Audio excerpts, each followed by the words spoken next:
अस्सलामुअलैकुम, वेलकम है आप सभी का इस नई वीडियो में। तो जैसा आप सभी को पता है कि जेके बोस क्लास 11th के एग्ज़ाम्स हमारे फरवरी 15 से या 15-16 से यहाँ पे हमारे स्टार्ट होने वाले हैं। क्लास 11th के, 10th के भी और 12th के। इस बीच क्लास 11th के जो कैंडिडेट्स हैं, ये वीडियो उनके लिए रहने वाला है। इस वीडियो में मैं आपको क्लास 11th सब्जेक्ट केमिस्ट्री का गेस्ट पेपर प्रोवाइड करवा लूँगा। इस वीडियो में मैं आपको इंपॉर्टेंट 40 क्वेश्चन दे दूँगा जो आपके एग्जाम पॉइंट ऑफ व्यू से काफ़ी इंपॉर्टेंट रहेंगे। अगर आपने कुछ भी नहीं पढ़ा है तो आप इन क्वेश्चन को अच्छी तरह से प्रिपेयर करके जाओ।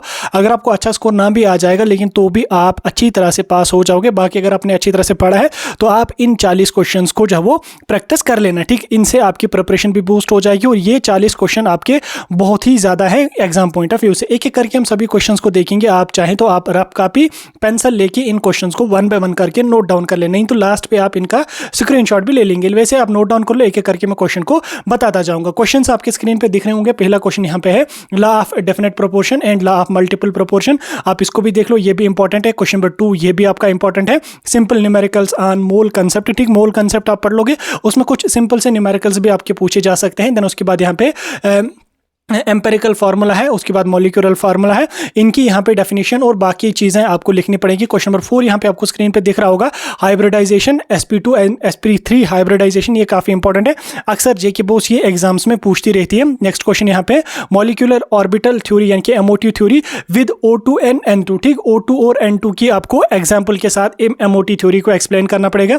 उसके बाद यहाँ पे वेस्पर थ्योरी की मेन पोस्टुलेट्स या मेन पॉइंट्स आपको लिखने पड़ेंगे। उसके बाद शेप आपको लिखनी पड़ेगी, वाटर की, CH4 की, NH3 की, PCl5 की, SF6 की, CIF3 की। तो ऐसे कुछ कंपाउंड्स हैं जिनकी आपको शेप वगैरह भी ड्रा करनी पड़ेगी, ठीक। उसके बाद वेस्पर थ्योरी जो है वो यहाँ से आपका लॉन्ग आंसर टाइप क्वेश्चन पूछा जा सकता है, ठीक। उसके बाद यहाँ पे आपको हाइड्रोजन बॉन्ड की डेफिनेशन लिखनी पड़ेगी और एक दो एग्जांपल के साथ आपको लिखनी पड़ेगी कि हाइड्रोजन बॉन्ड कहाँ कहाँ पे प्रेजेंट होती है।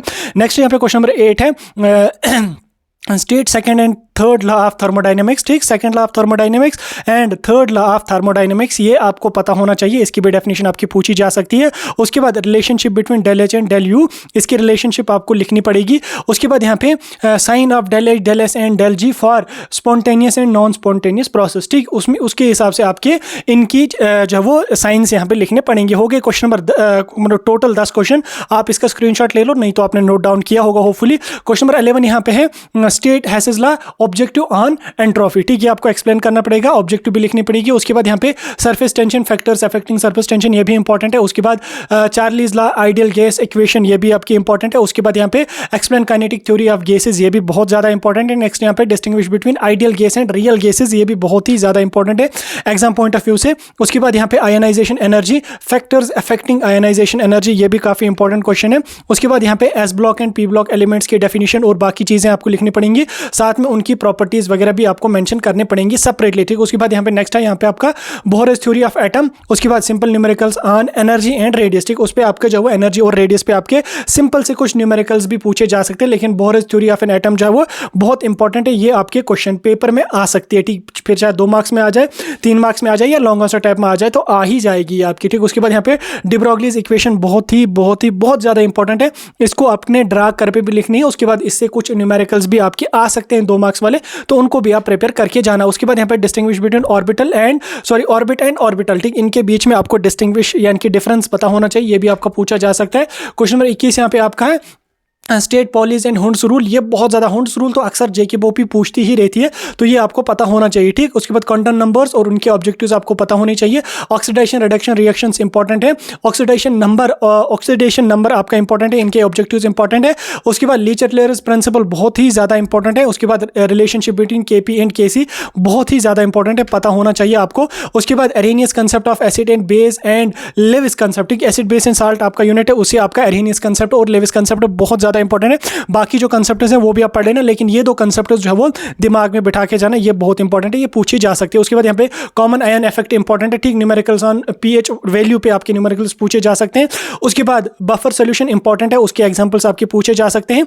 उसके बाद यहाँ पे कार्बोकैटाइंस आपके इंपॉर्टेंट है और उनके टाइप्स भी इंपॉर्टेंट है, ये भी पूछी जा सकती है आपकी। उसके बाद inductive and hyperconjugative effect, ये inductive effect and hyperconjugative effect बहुत इंपॉर्टेंट है, इसको भी आप प्रिपेयर कर लेना। 20 क्वेश्चन हो गए, इनका स्क्रीनशॉट ले लो आप। उसके बाद यहाँ पे आपका हेटेरोलाइटिक एंड होमोलाइटिक फिजन जो है वो बहुत इंपॉर्टेंट है। उसके बाद यहाँ पे 5 मार्क्स आपका नोमेनक्लेचर पे आ जाएगा, ऑर्गेनिक कंपाउंड पे, जो हर साल आता है, ठीक। ये क्वेश्चन आपका लिख के मेरे से ले लो। नोमेनक्लेचर आपको किन के 5 या 2 या 3 जितने भी आपके कंपाउंड्स होंगे उनके नोमेनक्लेचर आपको लिखने पड़ेंगे। ये हर साल रिपीट क्वेश्चन है और किसी पे भी आपका पूछा जा सके, इसलिए नोमेनक्लेचर जो रूल्स हैं वो आपको पता होने चाहिए। पता है आपको रूल्स, तो आप आसानी से इन 5 मार्क्स को जो वो इजीली उठा सकोगे। ये लॉन्ग आंसर टाइप क्वेश्चन में अक्सर पूछती है जेके बोपी, ठीक, सॉरी जेके बोस, ठीक। उसके बाद नेक्स्ट यहाँ पे है प्रिपरेशन ऑफ अल्केन्स अल्केन्स, ठीक, वो विद वर्ड्स रिएक्शन, ठीक। उस हिसाब से आपको रिएक्शंस वगैरह पढ़नी है, तो वो आपको अल्केन्स और अल्केन्स, लेकिन वर्ड्स रिएक्शन जो है ये बहुत इंपॉर्टेंट है, ये आपको पता होनी चाहिए। उसके बाद नेक्स्ट क्वेश्चन यहाँ पे आप देख सकते हैं इलेक्ट्रोफिलिक एडिशन बहुत ज़्यादा इंपॉर्टेंट है और कुछ रूल्स भी इंपॉर्टेंट है।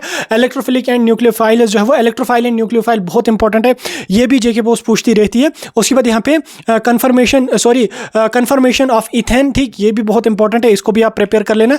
उसके बाद इलेक्ट्रोफिलिक सब्स्टिट्यूशन ऑफ बेंजीन बहुत इंपॉर्टेंट है, इसको भी प्रिपेयर करके जाना। उसके बाद global warming and green house effect, ठीक, ओजोन डिप्लीशन, बीओडी, प्लास्टिसाइड्स, ये बहुत ज़्यादा इंपॉर्टेंट है। 2-2 मार्क्स वाले ये पूछे जा सकते हैं, 3 मार्क्स में भी ये आ सकता है। ओजोन डिप्लीशन बहुत इंपॉर्टेंट है, ये आपका अक्सर पूछा जाता है। बीओडीज भी बहुत पूछे जाते हैं, जब मैंने 11th दिया था तब बीओडी पे आया था क्वेश्चन 2 मार्क्स वाला। उसके बाद हकल्स रूल ऑफ एरोमेसिटी, ये भी एरोमेटिसिटी, ये बहुत ज़्यादा इंपॉर्टेंट है, इसको भी आप प्रिपेयर कर लो। हो गया आपके कुल मिला के 39 क्वेश्चन। उसके बाद आपका जो न्यूमेरिकल क्वेश्चन है 6 मार्क्स वाला, वो आपके पूछे जा सकता है किसी भी आपके सिलेबस से, मतलब सिलेबस की किसी भी टॉपिक से आपका पूछा जा सकता है। तो न्यूमेरिकल्स को भी आप लोग जो वो थोड़ा कवर करके ही जाना। ये थे आपके कुल मिला के 40 क्वेश्चन जो आपके एग्जाम पॉइंट ऑफ व्यू से बहुत ज़्यादा इंपॉर्टेंट है। मैंने आपके 40 के 40 क्वेश्चन समझा दिए। बाकी आने वाले वीडियोस में अगर आपको बाकी सब्जेक्ट्स के भी चाहिए, आप मुझे कमेंट सेक्शन में बता सकते हैं। जिस सब्जेक्ट का हमारे पास पहुंचेगा अच्छी अच्छी टीचर्स का, हम आप तक उस वीडियो मतलब उन क्वेश्चंस को पहुंचाते रहेंगे।